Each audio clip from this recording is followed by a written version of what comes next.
নারায়ণগঞ্জের আড়াইহাজার উপজেলায় গণপিটুনির ঘটনায় সাবেক মেম্বার সোহেল নিহত হয়েছেন। সোমবার সকাল ৯টার দিকে উপজেলার বালিয়াপাড়া ব্রাহ্মণদী এলাকায় এ ঘটনা ঘটে। স্টাফ রিপোর্টার মোহাম্মদ নূর নবী জনি জানান, স্থানীয়রা সোহেলকে ঘিরে ধরে বিভিন্ন অভিযোগে ক্ষুব্ধ হয়ে মারধর শুরু করেন। এক পর্যায়ে গণপিটুনির শিকার হয়ে ঘটনাস্থলেই তিনি মারা যান। খবর পেয়ে আড়াইহাজার থানা পুলিশ দ্রুত ঘটনাস্থলে এসে পরিস্থিতি নিয়ন্ত্রণে আনে এবং মরদেহ উদ্ধার করে। ওসি খন্দকার নাসির উদ্দিন জানিয়েছেন, প্রাথমিকভাবে এটি গণপিটুনির ঘটনা হিসেবে শনাক্ত করা হয়েছে। ঘটনার পেছনে অন্য কোনো কারণ আছে কিনা তা খতিয়ে দেখা হচ্ছে। আইনগত ব্যবস্থা প্রক্রিয়াধীন রয়েছে।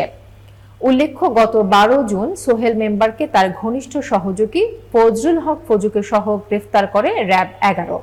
তিনি আড়াইহাজারের শীর্ষ সন্ত্রাসী ও মাদক ব্যবসায়ী হিসেবে পরিচিত ছিলেন এবং তার বিরুদ্ধে ১৫ থেকে ১৬টি মামলা রয়েছে।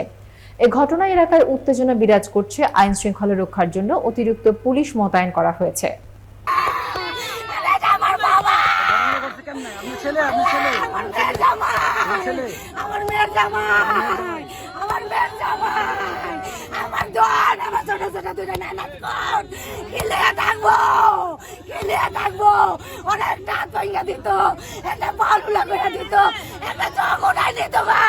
আমার বাবারে মাথায় রাখতো, আমার মায়াটাই বয়সে নারী হইতো না, আমার মায়াটাই বয়সে নারী হইতো না।